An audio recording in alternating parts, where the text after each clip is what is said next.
여호와를 찬양할지어다. 할렐루야. 우리 찬양 드리겠습니다.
짓고 있는 너희들의 죄, 내가 거룩하니 너희도 거룩하다 하면서 우리에게 회개를 요구하고 우리에게 하나님의 성품을 닮아가는 하나님의 형상을 만들어가는 거룩을 명령하셨습니다. 이것이 하나님의 백성된 자들의 자녀된 자들의 마땅한 모습들입니다. 하나님 아버지, 이날에도 우리에게 어쩔 수 없이 우리 몸에 묻은 죄들이 있습니다. 나는 몸부림쳤지만 잘 떨어지지 않는 죄의 모습도 있습니다. 누구에게도 얘기하지 못하는 은밀한 죄가 내게 있습니다. 누구에게도 다 감추어 놓은 나만의 죄도 있습니다. 그런데 저희들은 참 뻔뻔하고 싶습니다. 하나님 아버지 앞에만 죄를 구하면 다 용서받을 수 있다는 이 죄사함의 은총 아래 오늘도 십자가 은혜 앞에 나와서 우리의 죄를 다 내어놓으며 사죄의 은총을 입고자 소망합니다. 저들에게 사죄의 은총을 허락하여 주시옵시고 하나님의 백성답게 하나님의 자녀답게 날마다 더욱더 거룩해지는 저희들, 이를 악물고 내가 나를 저 복종시키며 죄를 멀리하고자 몸부림치는 저희들 되게 하여 주시옵소서. 이날에도 우리에게 사죄의 은총을 허락하시고 우리가 거룩을 쫓아 사는 거룩한 백성 될 수 있도록 은혜를 베풀어 주시옵소서. 예수님 이름으로 기도드립니다. 아멘. 신앙 고백하시겠습니다. 전면하사 진리로 만드신 하나님 아버지께 내가 감사합니다. 그 외아들 우리 주 예수 그리스도를 믿사오나 이는 우리에게 고난을 받아서 십자가를 못 박혀 주시고 장사한 지 사흘 만에 죽은 자 가운데서 하시나니 하늘에오사 전능하신 하나님 은혜를 주시다. 그리로서 산자와 죄인들을 심판하러 오시리라. 성령을 믿사오며 거룩한 공예와 순국과 소리를 통하노라. 죄를 사하여 주시니까 몸이 다시 사는가 영원히 사는 것을 믿사오나이다. 아멘. 자, 기본으로 찬양 181장입니다. 사랑하는 나의 아버지. 그리고 주님 뜻대로 살기를 힘내 몸을 찬양드리겠습니다. 전능하신 하나님께 접속이 되어야 됩니다.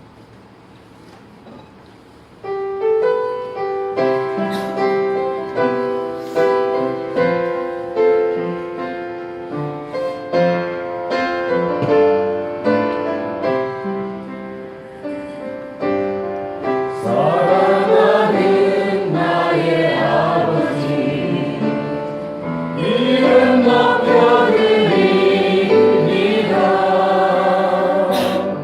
주의 사랑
십자가 보내 세상 등지고 십자가 보내 세상 등지고 십자가 보내 뒤돌아서지 않겠네.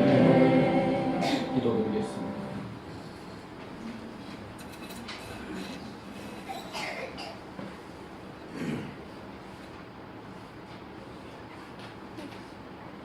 교수님교 자동차 간호사들이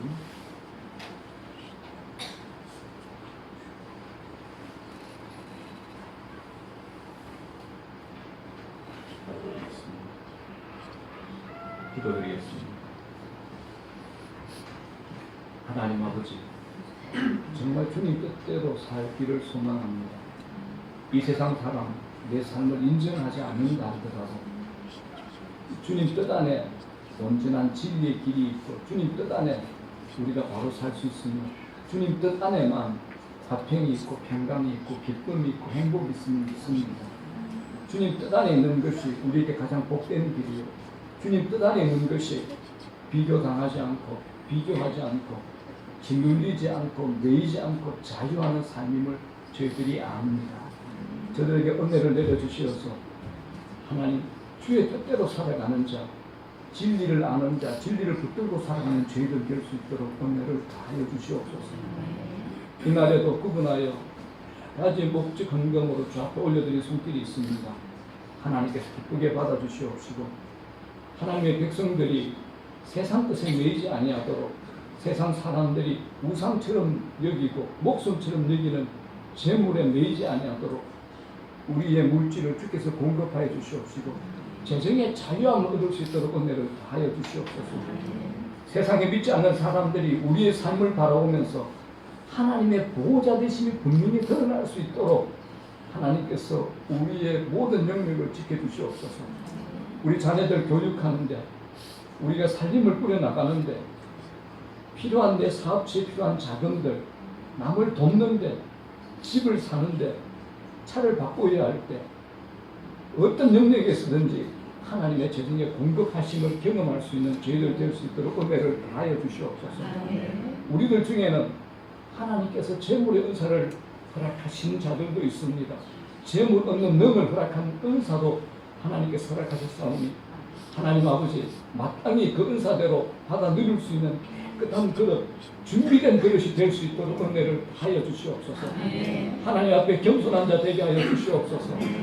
하나님 앞에서 더 무릎 꿇고 고개 숙인 자 되게 하여 주시옵소서. 우리가 받은 대로 하나님 앞에 가서 하나님께서 우리에게 내가 내게 이만큼 맡겼습니다 하고 책임을 물을 겁니다. 하나님 아버지 일에 대하여 두렵고 떨림으로 잘 사용할 수 있는 저희들 될 수 있도록 5달란트, 2달란트 받은 자처럼 사용할 수 있도록 착하고 충성된 종이라는 칭찬 들을 수 있는 저희들 되게 하여 주시옵소서. 하나님의 백성들이 세상 사람들 앞에서 제발 비굴해지지 아니하도록 아쉬운 소리 하지 아니하도록 돈 빌려달라고 손 비비지 아니하도록 하나님께서 우리의 곡간을 책임져 주시옵소서. 교회는 지혜롭고 투명하게 그리고 하나님 앞에 벌벌벌벌 뜨는 마음으로 이 재정을 잘 사용할 수 있도록 하나님께서 간섭하여 주시옵소서.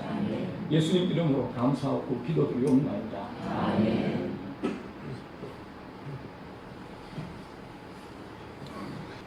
오늘 주신 말씀 창세기 16장 1절부터 6절까지 말씀입니다. 창세기 16장 1절부터 6절까지 말씀 읽도록하겠습니다. 아브라함의 아내 사레는 출산하지 못하였고 그에게 한 여종이 있으니 애굽 사람이요 이름은 하갈이라. 사레가 아브라함에게 이르되 여호와께서 내 출산을 허락하지 아니하셨으니 원하건대 내 여종에게 들어가라. 내가 혹 그로 말미암아 자녀를 얻을까 하노라. 이에 아브라함이 사레의 말을 들으니라. 아브라함의 아내 사레가 그 여종 애굽 사람 하갈을 데려다가 그 남편 아브라함에게 첩으로 준 때는 아브라함이 가나안 땅에 거주한 지 10년 후였더라. 아브라함이 하갈과 동침하였더니 하갈이 임신하매 그가 자신의 임신함을 알고 그의 여주인을 멸시한지라. 사례가 아브라함에게 이르되 내가 받는 모욕은 당신이 받아야 옳도다. 내가 나의 여종을 당신의 품에 두었거늘 그가 자기의 임신함을 알고 나를 멸시하니 당신과 나 사이에 여호와께서 판단하시기를 원하노라. 아브라함이 사례에게 이르되 당신의 여종은 당신의 수중에 있으니 당신의 눈에 좋을 대로 그에게 행하라 하매 사례가 하갈을 학대하였더니 하갈이 사례 앞에서 도망하였더라.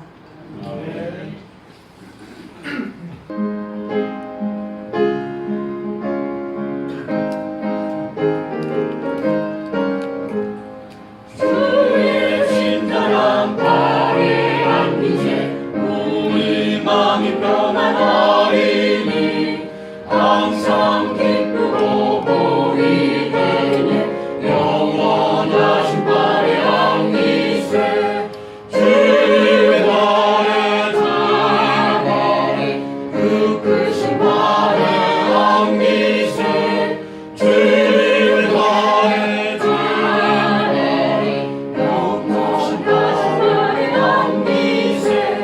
날이 갈수록 주의 사랑이 그 광명하게 비치고 천성과 은밀 별이 가리니 영원하신 발에 안기세 주의 발에 그 크신 발에 안기세 주의 발에 영원하신 발에 안기세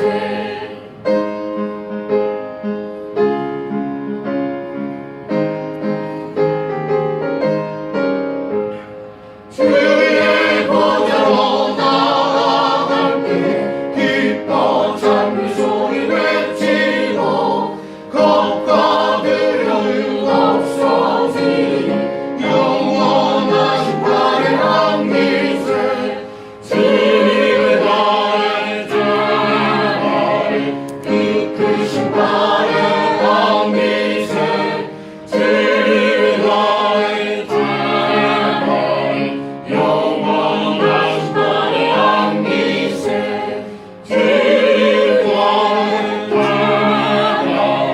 그 크신 발에 안기세 주의 발에 영원하신 발에 안기세.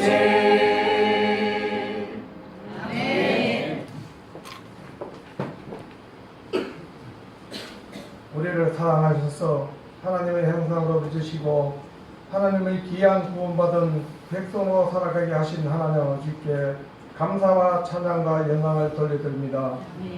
지난 한 주간도 우리의 생명을 지켜주시고 주님이 주신 은총 가운데 살게 하심을 감사드립니다. 오늘 저희들에게 거룩한 주일을 허락하셔서 주님의 거룩하신 보좌 앞에 나오게 하시니 감사합니다. 감히 주님 앞에 설 수 없는 죄인들이오나 그리스도의 사죄의 은총을 힘입고 나왔사오니 크신 축복과 사랑으로 함께하여 주시옵소서. 사랑의 주님, 저희들은 주님의 사랑과 은혜를 깨닫지 못하고 불충분하였으며 저희들에게 명하신 명령에 순종치도 못하였습니다. 주의 영광을 돌리기보다는 자신의 욕심을 내세웠고 말씀대로 살기보다는 인간의 보잘것없는 생각대로 살아온 죄를 고백하오니 주께서 불쌍히 여기시고 용서하시며 깨끗이 씻어 주시옵소서. 주여, 거룩한 주일 아침에 주의 사랑과 은혜의 사모하는 간절한 마음으로 당신을 찾아온 성도들에게 한량없는 자비를 베풀어 주시옵소서. 백마와 싸우며 고통 중에 있는 자녀들도 도와주시며 사탄과 마귀의 유혹을 당한 자들에게 태인과 용기를 주시옵소서. 가정의 여러 문제와 경제적인 문제로 주 앞에 간구하는 기도를 주께서 들어주시고 친히 응답하여 주시기를 원합니다. 우리의 마음을 감찰하시고 우리의 머리털까지도 헤어려 알고 계신 주님, 우리의 삶의 필요를 채워주시고 육신의 연약함을 고통받는 이들을 보살펴 주시고 치유해 주시옵소서. 어려운 가운데서도 주님의 음성을 듣게 하시고 보다 성숙한 믿음의 사랑으로 거듭나게 하여 주시옵소서. 사랑하신 하나님 아버지, 행여 우리가 물질에 해독되어 참으로 가치 있는 것이 무엇인지를 잊지 않게 하시고 열심히 땀 흘리며 사랑으로 나누는 기쁨을 늘 체험하게 하시옵소서.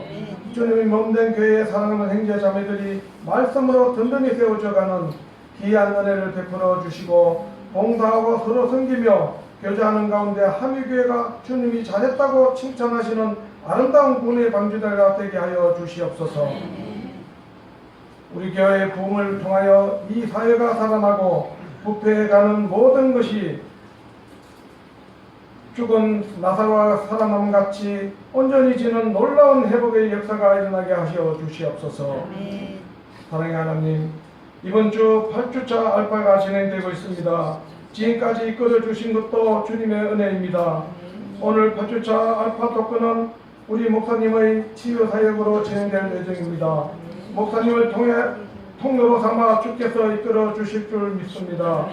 남은 10주까지도 주님께서 함께 하시어 알파를 통해 주님을 만나는 형제자매들이 온전히 주님을 알도록 오직 예수님은 온전한 기쁨으로 신앙의 뿌리 내릴 수 있도록 주께서 강건하여 주시옵소서. 하나님 아버지, 저희 나라를 축복하시고 나라를 이끌어가는 위정자들을 인도하여 주시옵소서. 그들에게 의와 진리를 깨닫게 하시며 지혜와 분별력을 주셔서 정사를 바로잡게 하시옵소서. 또한 이 백성들의 모든 행편과 체질을 축복하시고 저들의 가운데 속히 주님의 사랑과 평안을 넘치는 나라가 임할 수 있는 놀라운 축복을 허락하여 주시옵소서. 교회에 나가 선교하시는 성령들을 지켜주시기를 원합니다. 저들의 삶을 주장하시고 저들의 가족과 건강을 지켜주시기를 원합니다. 주의 말씀을 선포할 때마다 놀라운 기적이 일어나게 하시고 주님을 알지 못했던 많은 영혼들이 주님을 영접할 수 있도록 주께서 저들의 마음을 열어주시옵소서. 하나님 아버지, 함유교회 손익순 목사님께 함께 하셔서 흠없는 당신의 자단 앞에 서기에 합당하게 하시고 당신의 진리와 말씀을 베푸기에 부족함이 없는 능력을 허락하여 주시옵소서. 목사님의 가정과 건강도 지켜주셔서 온전히 몸된 교회와 교인들을 위하여 일할 수 있게 하여 주시옵소서. 이 시간에 주님의 말씀을 선포하시는 목사님을 도와주셔서 우리를 향하신 하나님의 뜻을 바로 깨닫는 은혜의 시간이 되게 하시고 말씀을 듣는 우리 마음이 밭이 준비되게 하셔서 말씀의 씨앗이 떠질 때 30배, 60배, 100배의 계시를 맺을 수 있도록 은혜를 더듬어 주시옵소서. 예배를 위하여 수고하시는 찬양대와 함께 하셔서 저들의 수고의 말미암아 구원받는 기쁨과 감사가 강물같이 흘러넘치는 예배가 되게 하여 주시고 대장님이야 반주자 또 모든 대원들에게 범사의 형통함을 허락하여 주시옵소서. 예배의 정시간이 오니 시작과 끝이 온전히 주님께 주장하여 주시고 사탄 말이 틈타지 못하도록 도와주시옵소서. 이 모든 말씀 예수님의 이름으로 기도드렸나이다. 아멘.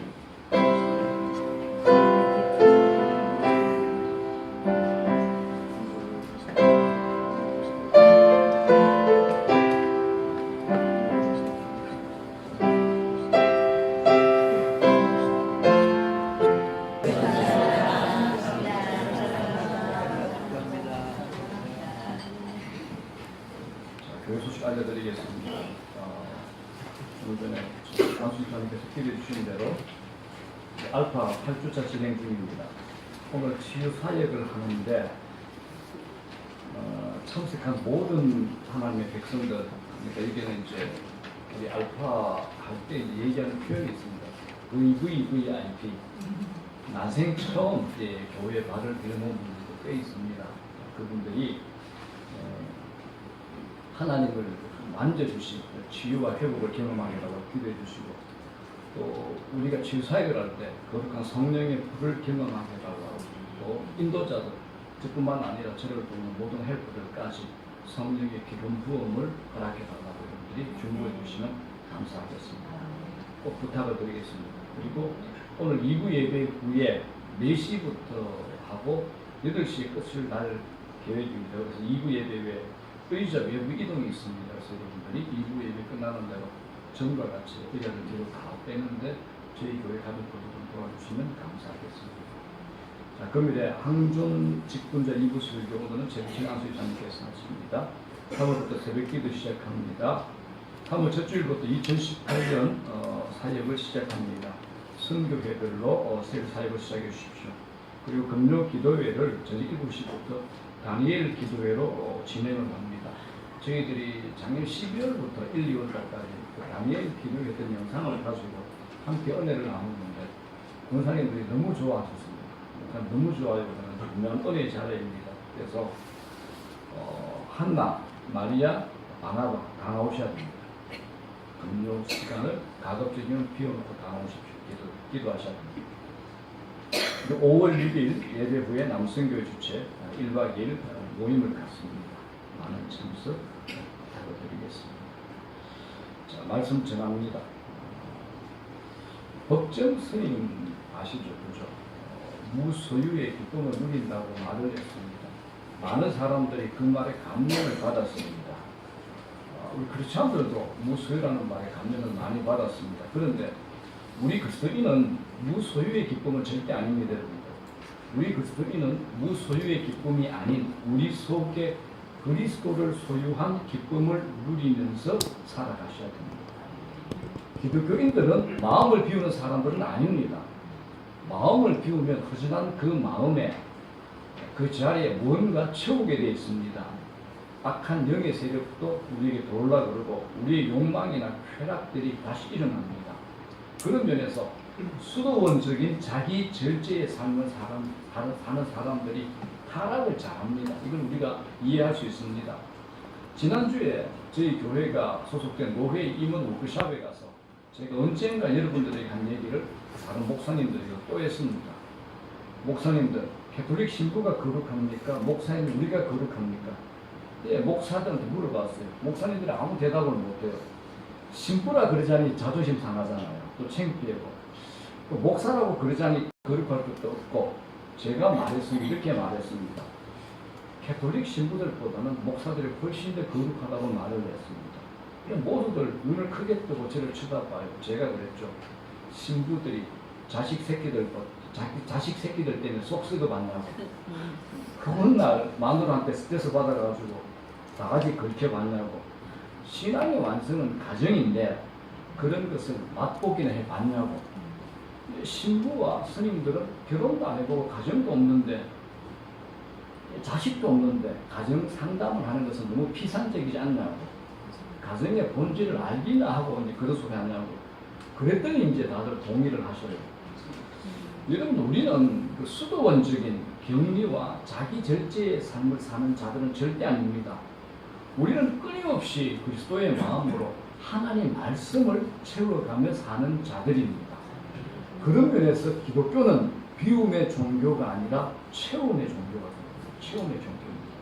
마음을 비워서 욕심을 물리치는 것이 아니라 예수 그리스도의 영으로 충만하게 되어서 세상에 묶이지 않고 매이지 않고 살아가는 것이 우리 그리스도인의 삶이 됩니다. 그렇기 때문에 우리가 가장 잘 사는 방법이 뭐냐? 그리스도께 붙어 있는 겁니다. 붙어 있는 겁니다. 이게 요한복음 15장 이렇게 표현하죠. 나는 포도나무요, 너희는 뭐죠? 가지다. 너희가 내게 붙어 있어야만 열매 많이 맺는다. 다른 방법 없다. 어떤 조건도 없다. 내게 붙어 있으라. 예수님께서 친히 말씀하셨습니다. 제가 아침에 눈을 뜨면서 일상생활하면서 무슨 일을 하든지 수시로 항상 의식적으로 하는 것 하나 있습니다. 주님 바라보는 것. 제가 지금 설교하면서도 제가 여러분들 의식하는 것보다도 지금 저를 바라보고 있는 주님을 더 의식하려고 제가 아주 노력을 합니다. 이게 하나님께 접속이 되는 거죠. 영어로 이제 플러그인 되는 겁니다. 영적 전원 플러그를 꽂는 겁니다. 이 커넥트 돼야 되고 커뮤니티드가 돼야 됩니다. 하나님의 백성이 하나님께 접속이 안 되면 늘 불안해야 정상입니다. 하나님은 우리 안에 그 형상을 집어넣으셨습니다. 하나님의 자녀입니다. 그러면서 하나님께 접속이 되지 않았는데도 나는 평안해요. 그저 그래요. 잘 모르겠어요. 라는 마음이 들면 아주 심각한 것이 됩니다. 여러분, 컴퓨터 하다가 플러그가 빠져서 몇 시간만 지나면 경고 사인이 옵니다. 하나님 아버지가 되시는데 부족함이 없는 아빠가 되시는데 내가 짜증이 올라오고 화가 나고 어떤 사람이 미워지고 하는 것은 플러그가 빠져서 전원이 꺼지거든요. 딴 거 아닙니다. 이게 믿음이라는 겁니다. 찰스 클래프트라는 선교 신학자가 그의 문화인류학 책에서 이런 이야기를 썼습니다. 옛날 인도 정글에 아주 친한 두 친구가 있었습니다. 하나는 원숭이, 하나는 물고기. 너무 친했대요. 이들이 사이좋게 우정을 나누면서 살았는데 그만 그 정글에 홍수가 나고 말았습니다. 정글에 폭우가 쏟아지기 시작하자면 얼마나 무서운지 순식간에 정글의 계곡에 이제 막 물이 불어나가서 모든 것을 휩쓸고 지나가 버렸습니다. 원숭이는 실력이 있잖아요. 타고난 자신의 실력을 이용해가지고 잽싸게 나무 위로 올라가서 물을 피할 수 있었습니다. 그리고 안도의 한숨을 착 쉬고 있는 찰나에 가장 친한 친구 누가 생각이 났습니까? 물고기가 생각이 났습니다. 자신은 빠르게 도망을 왔는데 그만 폭우로 떠내려간 친구를 생각하지 못한 겁니다. 이 원숭이가 머리가 또 굉장히 좋아요. 그리고 얼마나 사랑이 넘치고 친구를 생각하는지 또 희생이 많은 친구인지 죽음을 무릅쓰고 자신이 빠져나온 홍수의 물결 속으로 다시 들어갑니다. 그리고 다행이라 할 수 있도록 친구 물고기를 발견해서 물속에서 그 친구를 건져내가지고 나무 위로 함께 피신을 했습니다. 그 다음 어떻게 될까요? 얼마 지난 후에 친구 물고기는 이제 나무 위에서 죽고 말았습니다. 그렇죠? 이게 무슨 말이냐? 내 방식대로 내 안에 갇혀서 하나님을 알아가는 것 굉장히 위험하다. 내 방식대로 신앙이 이렇게 위험합니다. 내 진심, 내 열정만으로 신앙생활을 했으면 안 됩니다.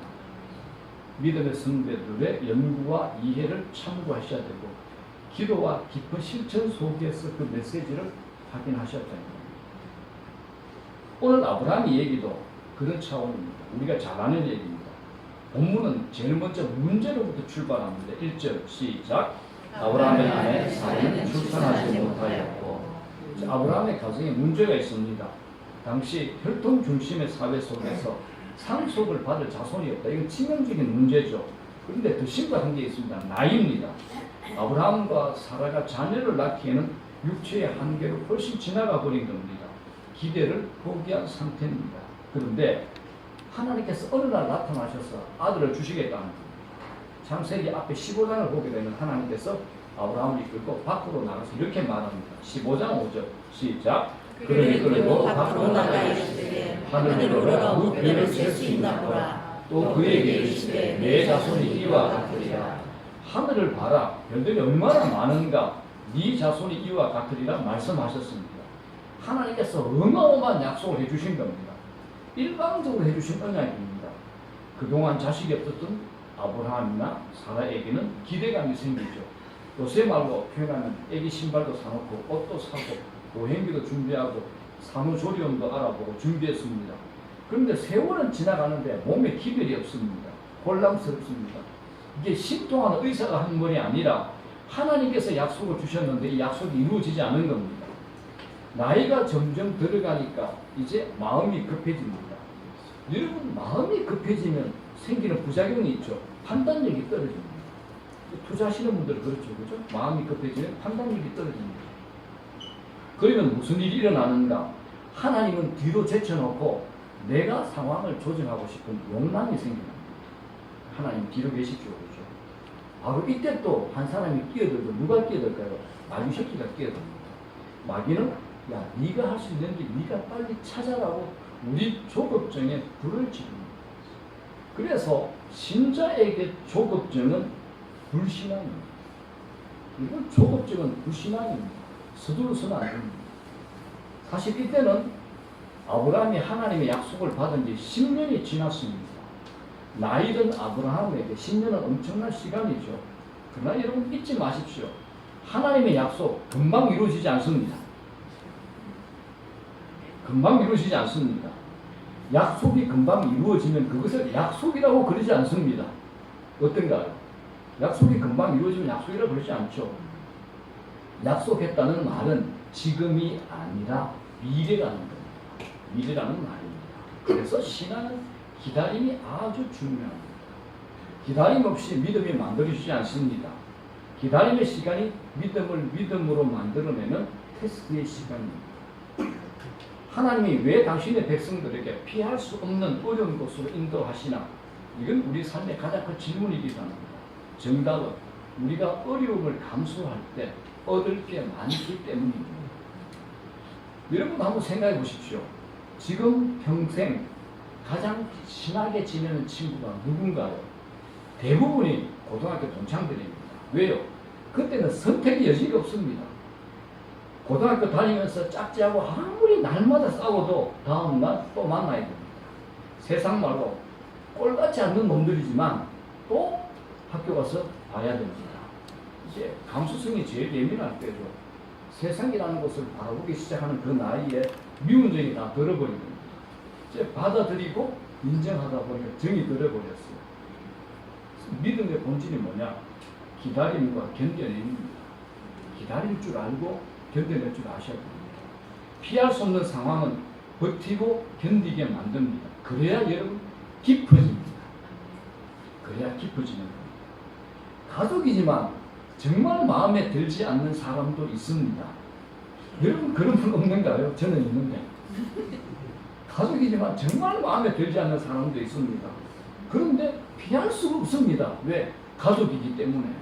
그런데 그 사람을 통해서 내가 더 깊어집니다. 우리가 더 깊어집니다. 받아들일 줄 아는 사람을 보고 성경은 이렇게 얘기합니다. 그 사람 창의적이다. 받아들일 줄 아는 사람이 창의적입니다. 여러분 높은 건물에는 반드시 엘리베이터가 필요합니다. 최초의 엘리베이터 회사가 오티스라는 회사입니다. 이제 안전장치를 개발해서 밑으로 추락하지 않게 만들었습니다. 그런데 사람들이 많이 타면 무거워지죠. 속도가 이제 떨어져야 안전하답니다. 그런데 당장 그 당시에 속도 문제를 해결할 기술이 없었습니다. 거기서 나온 기발한 해답이 한 가지입니다. 엘리베이터 안에 거울을 붙여놓는 거예요. 거울을 붙여놨습니다. 사람들이 엘리베이터 타고 거울 보느라고 속도에 신경을 쓰지 않더라는 거죠. 신앙은 기다림이 아주 중요합니다.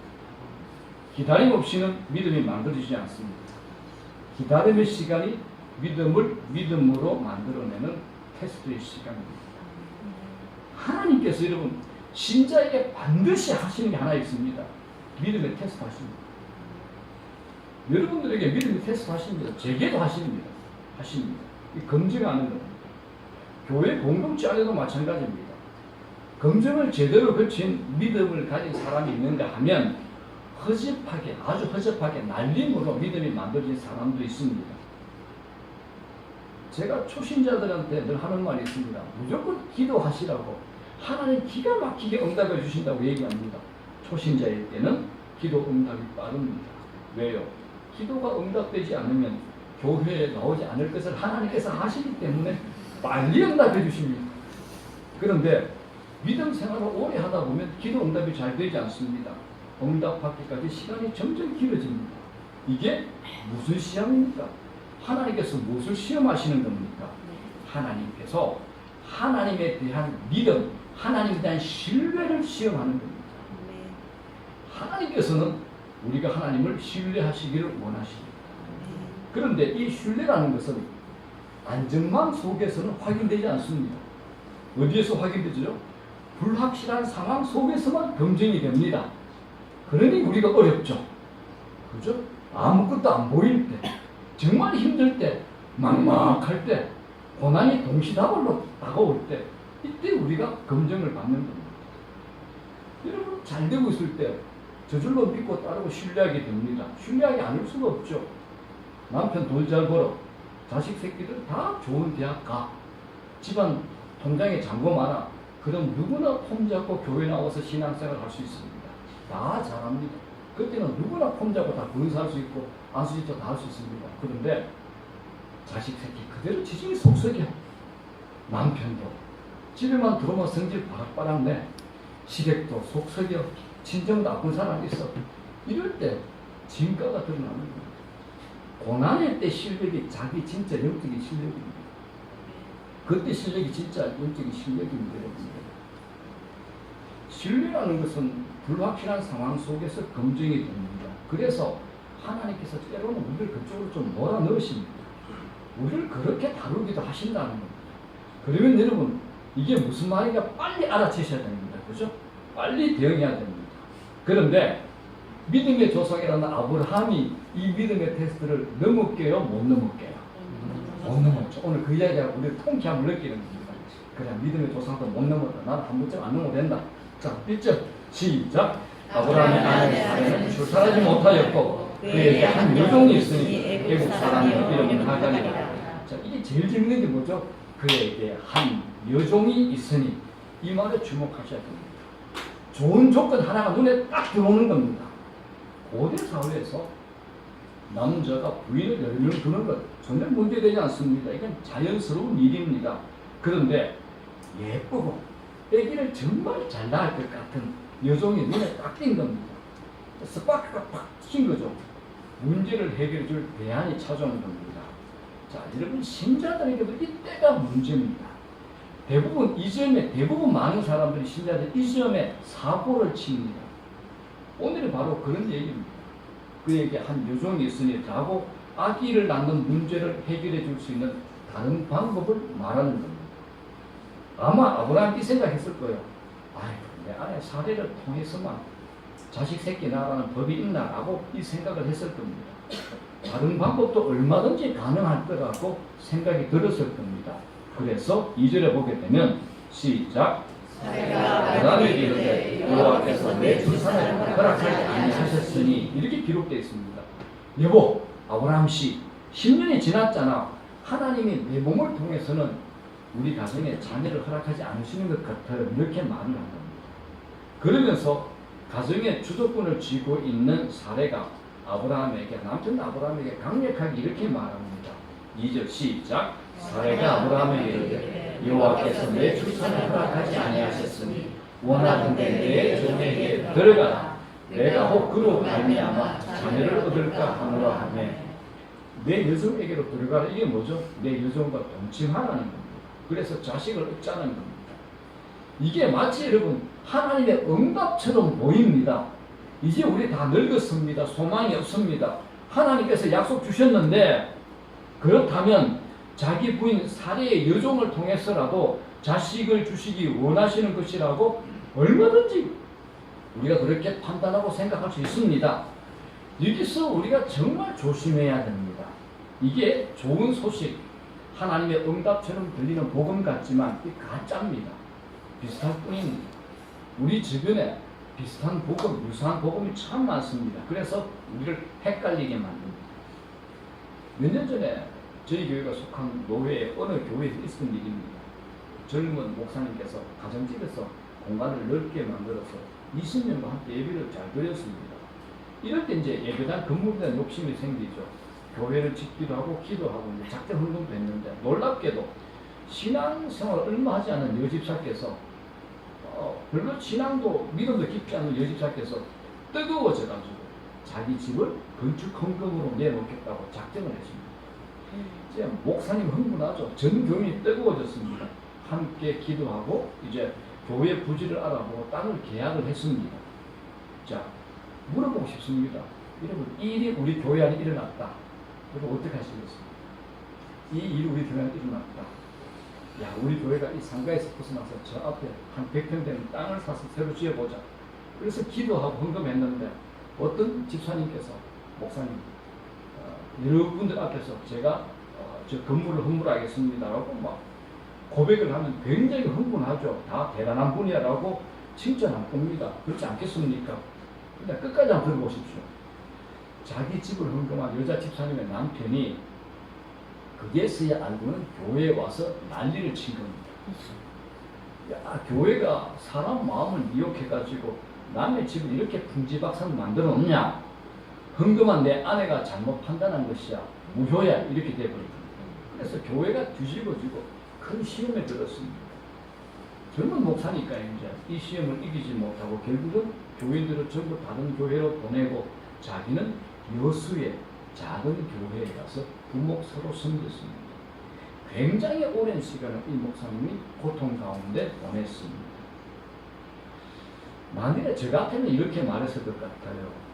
믿음이 깊지 않은 분이 그런 작정을 하면 저는 먼저 가족의 동의를 구했습니까? 라고 물어본다. 혼자만의 결정이라면 제가 돌려보냈을 것 같습니다. 더 기도하시고 감정적인 흥분 때문에 그렇게 결정한 것이 아닌가 확인해 보십시오라고 또 남편과 더 깊이 상의해 보라고 저는 돌려보낼 겁니다.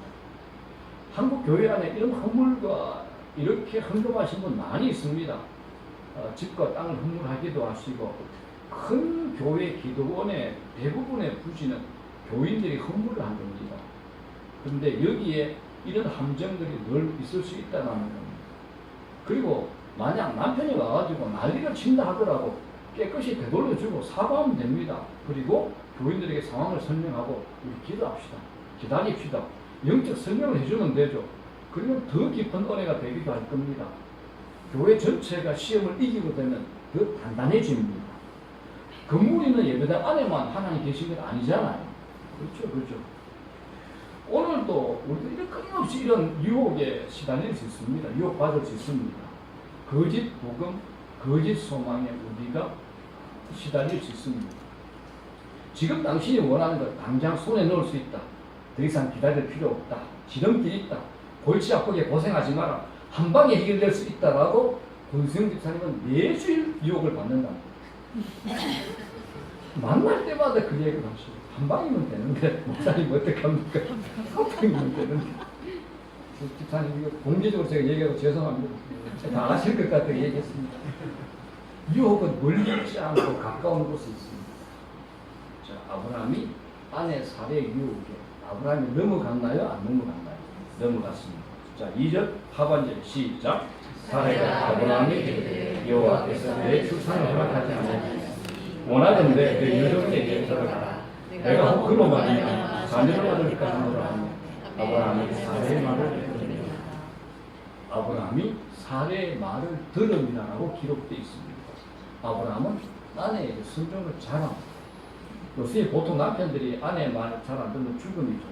이건 오늘 말씀을 보아하니까 아브라함 때부터 내려올 것 같습니다. 아브라함은 이미 사고를 많이 쳤습니다.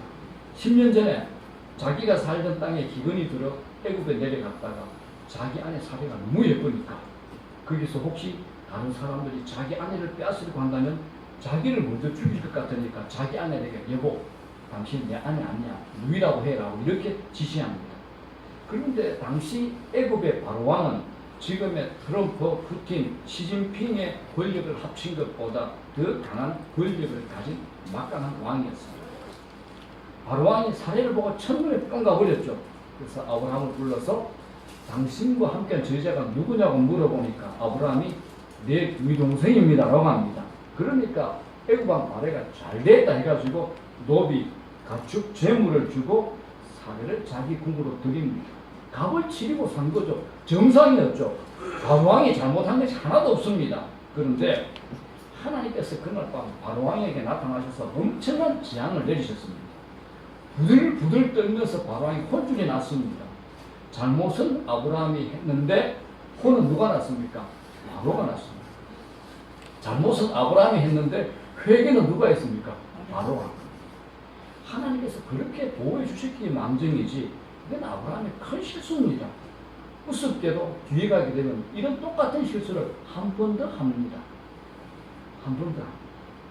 그래서 과거에 실수를 많이 한 남편일수록 아내에게 맥을 못 줍니다.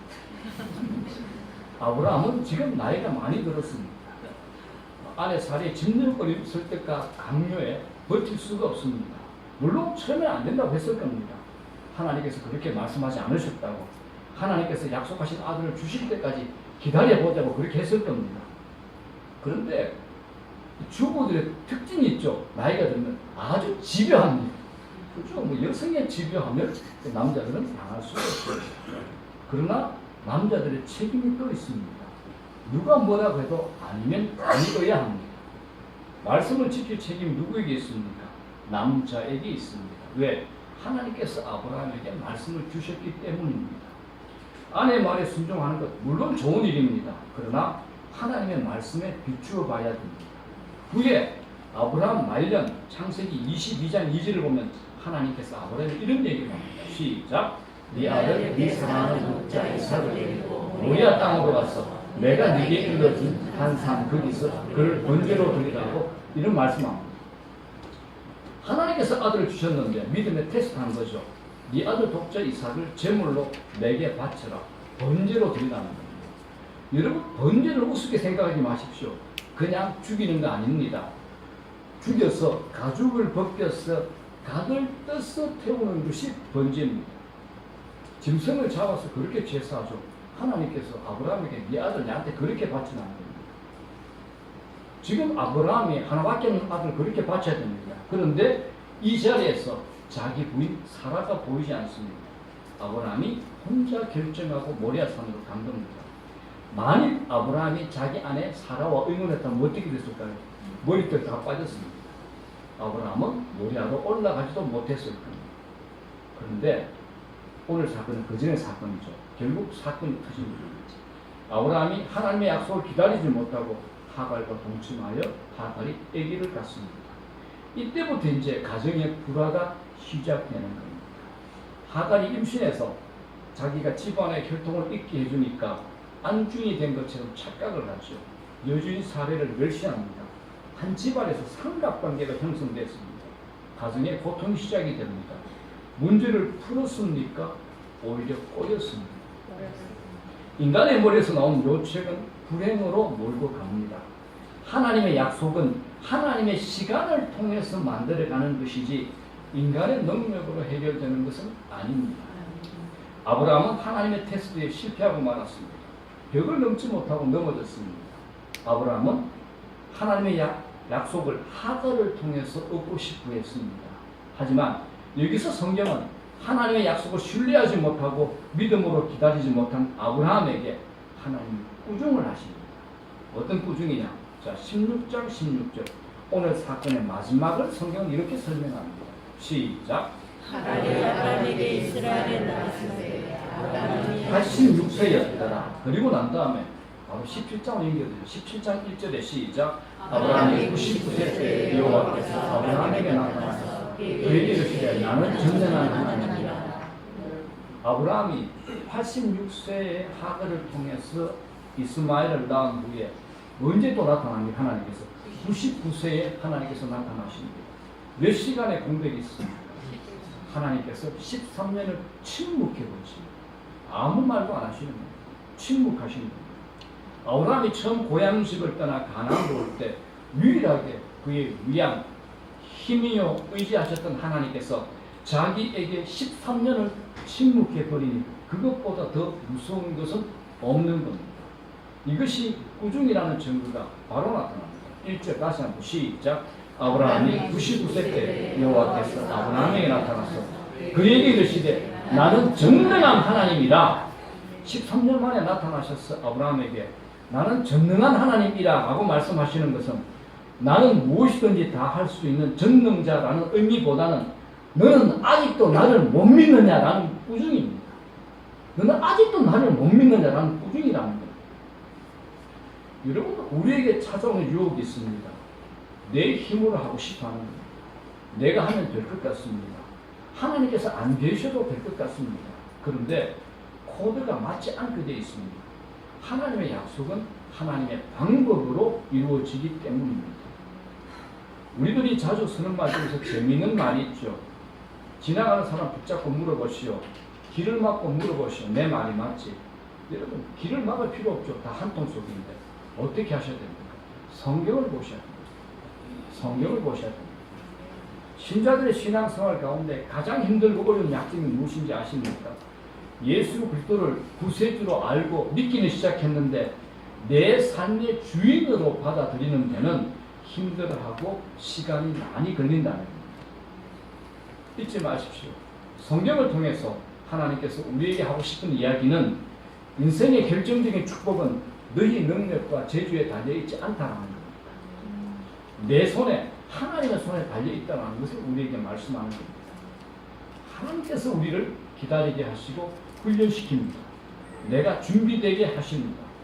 신자의 인생은 절대로 자신의 결론 낼 수가 없습니다. 하나님께서 하십니다.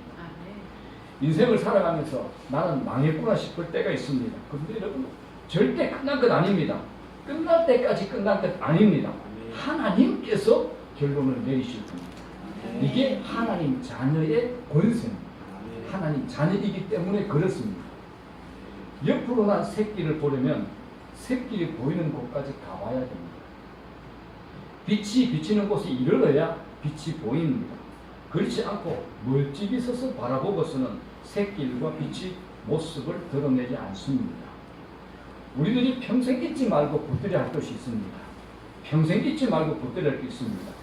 하나님께서 내 편이라는 사실. 하나님 내 편입니다. 무조건 내 편입니다.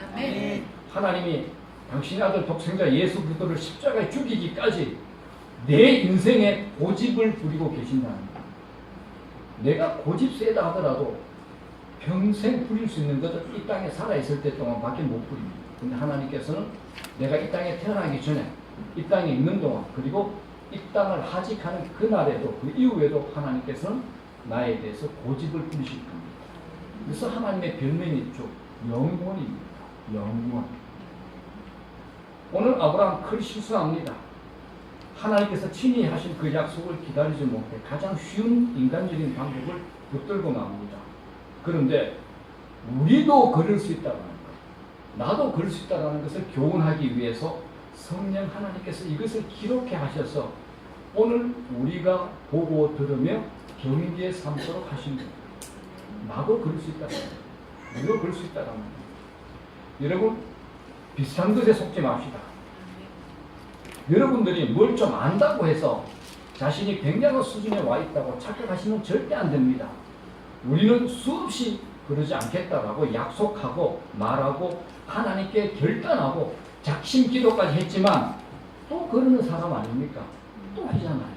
그게 바로 우리들입니다, 여러분들. 그런데 어제보다는 오늘이 분명히 더 나아지셔야 됩니다.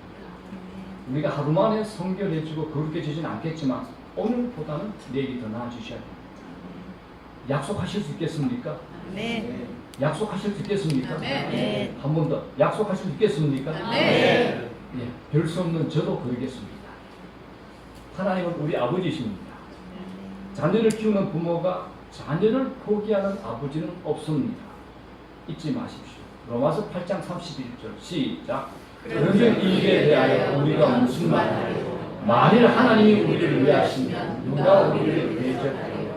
이 말씀이 믿으시고 실감이 나십니까? 아멘. 자, 그러면 32절 이렇게 고생합니다. 시작. 자기 아들을 아끼지 아니하시고 우리 모든 사람을 위하여 내주신 이가 어찌 그 아들과 함께 모든 것을 우리에게 주시지 아니하시겠느냐. 아멘.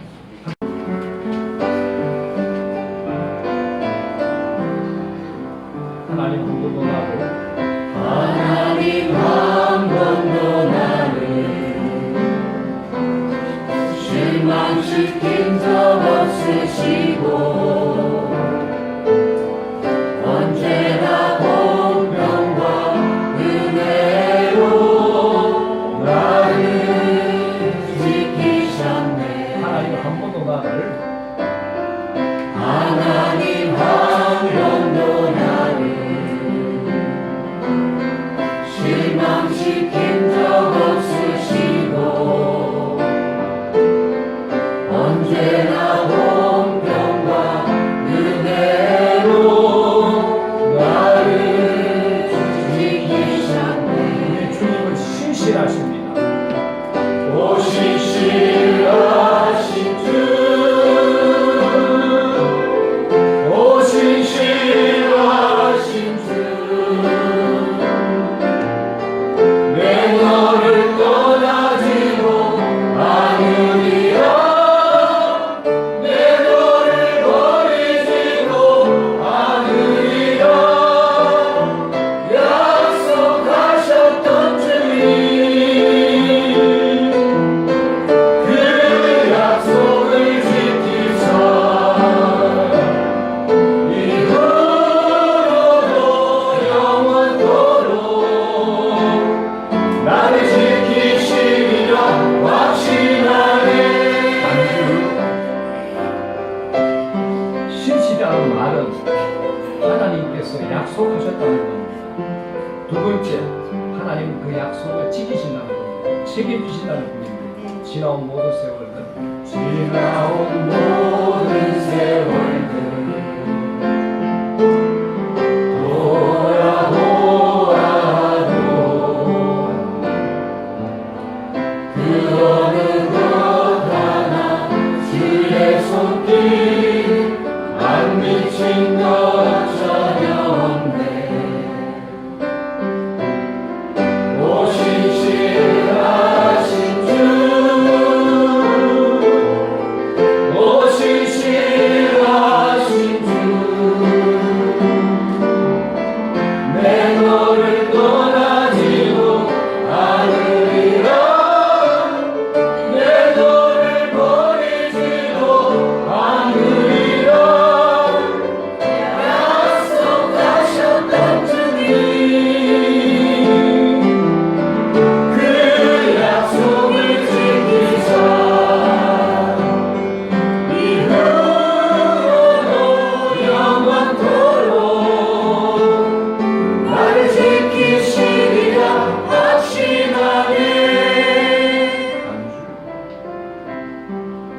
기도드리겠습니다.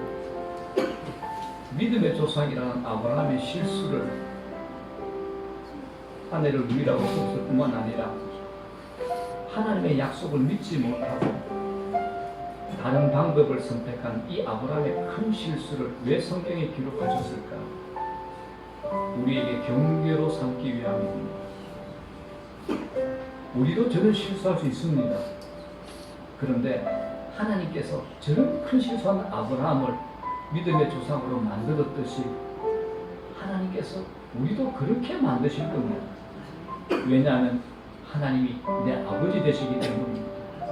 그래서 다윗이 여호와는 나의 목자시니 내가 부족함이 없으리로다, 그런 큰 소리 칠 수 있는 겁니다. 광야에 도망다니면서 여호와는 나의 목자시니 그렇게 고백한 겁니다. 자기를 죽이려는 자기 손안에 들어온 사울을 2번 죽일 수 있었지만 하나님 원수 갚는 건 내게 있지 않습니다. 하나님께 맡기겠습니다 할 수 있는 가장 큰 이유가 뭐냐? 여호와는 나의 목자시니 내게 부족함이 없으리라는 다윗의 고백이 있기 때문에 그렇습니다. 하나님은 내 편입니다. 아브라함을 이렇게 만드셨습니다. 우리도 이렇게 만들 겁니다. 제발 속지 말고 조급증 내지 말고 기다리고 버티고 견딜 필요가 있습니다. 좀 기다립시다. 그리고 좀 견뎌냅시다. 그러면서 하나님 신뢰합시다. 하나님의 아버지인데 가볍게 퐁당퐁당 튀지 말고 깊게 기쁜 것을 좀 우러내는 저와 여러분 되면 좋겠습니다. 함께 오늘 말씀 우리 각자에게 도전이 되고 은혜되는 말씀 붙들고 우리 주여 하시는 후에 함께 기도하겠습니다. 주여! 아버지 하나님, 오늘도 저희들에게 해주시겠습니다.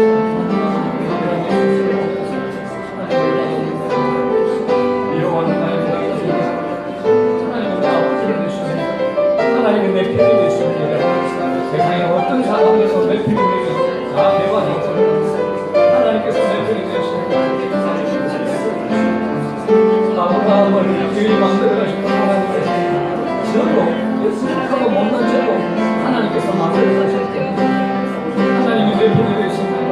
아버지신데요, 아버지신데요. 너무 좋습니다. 나랑 실수할 겁니다. 죄를 짓게 갈 겁니다. 조금 좀 내리다 겁니다. 아버지 하나님 내 편이 되십니다. 이런 아브라함을 하나님께서 만들어가셨습니다. 이런 아브라함을 하나님께서 이렇게 만드십니다. 아버지 하나님, 아버지 인생을 보면서 우리가 수많은 인생을 보면서 초보적으로 통해서 제가 얼마나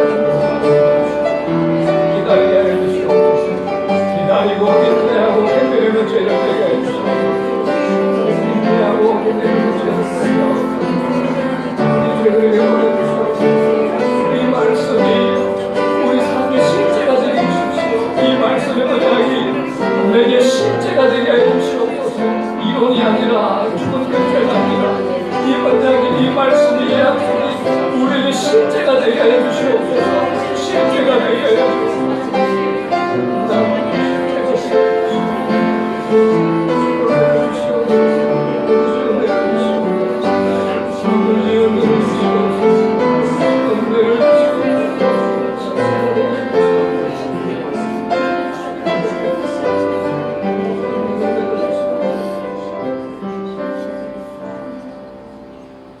지금은 우리 주 예수 그리스도의 크신 은혜와 하나님 아버지의 다함이 없으신 크신 사랑하신 것, 성령님의 위로가 동네를 충만 역사하시니 오늘 고개 숙인 당신의 백성들 한 사람 한 사람 머리 위에와 우리 가정 안에, 그리고 우리 자녀들 머리 위에, 이 나라 이 민족 위에, 전 세계 모든 교회들 위에 지금으로부터 영원토록 함께 하시기를 간절히 축원하옵나이다.